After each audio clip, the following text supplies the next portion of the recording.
My camera's meter tells me there's enough light in there to take a picture, even without a flash. But my past experience in shooting slides right here in this location tells me that while there's enough light to get a good picture, it's not the right kind of light to get a good shot. Let me show you what I mean. Here are prints from the slides I got here the last time. They're all properly exposed, all right, but look at the colors. Everything looks green or blue, and the people I took pictures of look a little like Count Dracula.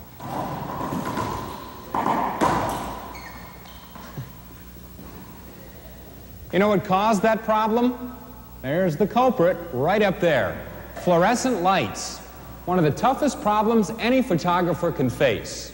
If whoever did invent fluorescence was trying to frustrate photographers, he did a pretty good job. These fluorescent lights just wreak havoc on your pictures, particularly if you're shooting slides.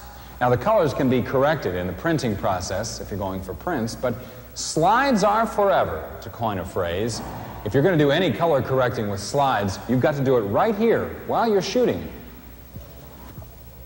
There's really only one totally reliable solution, and that is shoot black and white where there are no colors to louse up. Fluorescents are fine for black and white, and there are some new color films, particularly print films, that do pretty well under fluorescence. But if you're determined to shoot color and determined to shoot it right, you've got a battle on your hands. Some people just avoid it. Others consider it a challenge, and occasionally they beat it. So let's explore some of the ways you can wage war on fluorescence. First of all, what's happening here? Why are my pictures turning out green? Well, it has to do with color temperature. You know how your eyes gradually get used to the dark, how they adjust for the amount of light? Well, your eyes also adjust to the color of light. Early in the morning and late in the afternoon, the light is yellow and red. A normal household tungsten light is warm or yellow. And the fluorescents, like the ones across from me lighting my face and above me, they're cold or bluish or greenish. Now, we don't notice it that much. Our eyes are pretty forgiving and we adjust. Looks normal. But many color films just aren't that forgiving. They're balanced or designed to produce the right colors under a certain kind of light. There's daylight film, and that's balanced to daylight. There's tungsten film, that's balanced to incandescent light. But you can't just go in the store and ask for a roll of fluorescent film. It's just not made. So each time you encounter fluorescent light, you're actually shooting with a film that was designed with a different kind of light in mind. No wonder there are problems. You can always turn the fluorescent lights off, or you can use a different kind of light. You could put a flash on your camera or use tungsten light. Now, fluorescent light isn't all bad. It gives a nice, even light for you. If you can use it, or if you can beat it, well, you're sure to come out a winner. You don't want to see the light itself in your shot because it'll be a hot spot in your finished photograph, and it'll throw your automatic exposure off. If there's no way to avoid seeing the light in your shot, take a spot reading off the face of your subject and beware of deep eye socket shadows. Even if you can avoid the Count Dracula colors, you might wind up with Frankenstein eyes if you're not careful.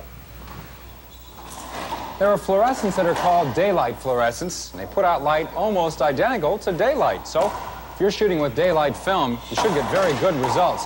You can check right on the tube to see whether it is or is not a daylight tube. Be careful doing that. You probably wouldn't want to check in this instance. I happen to know these are not daylight fluorescent tubes. Now, if I decide to work with these, as a filter I could buy an FLD filter. Right in front of the lens, corrects daylight film for fluorescent. Now, there's a variety of fluorescent lights, so you might want to run a test roll through your camera first to see if what you want is going to be produced by using an FLD filter. If you're using tungsten film, there's a filter for that too, an FLB filter. Same thing applies. Run a test roll through your camera first. Another way to go if you're being bullied by fluorescence is to bully them right down. Overpower them with a flash. If you flood the scene with the light from a flash, well, you're shooting with daylight film, you don't have anything to worry about. Only thing is, make sure that when you take the exposure with the flash, make sure it's a couple of stops different from the picture you'd take with the fluorescence. Otherwise, the fluorescence will come in and work their color shifting mayhem once again, make the picture still a little too green. Also, when you're taking the picture, be sure that you look for 2/3 of the light from the flash and 1/3 from the fluorescence. Now, you've got to remember, if you can kill the fluorescence, do it. After all, they're trying to kill your picture, and this is war.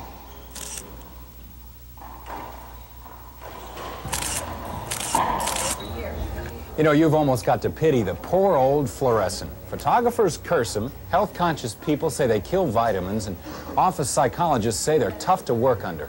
One thing I do know, now that I've done this story, I might go home and fix that fluorescent light that's been buzzing at me in my kitchen for a couple of months now. And another thing I know, next time I come face to face with fluorescent tubes and I've got my camera in my hand, I'm not going to panic, because I'm winning the war.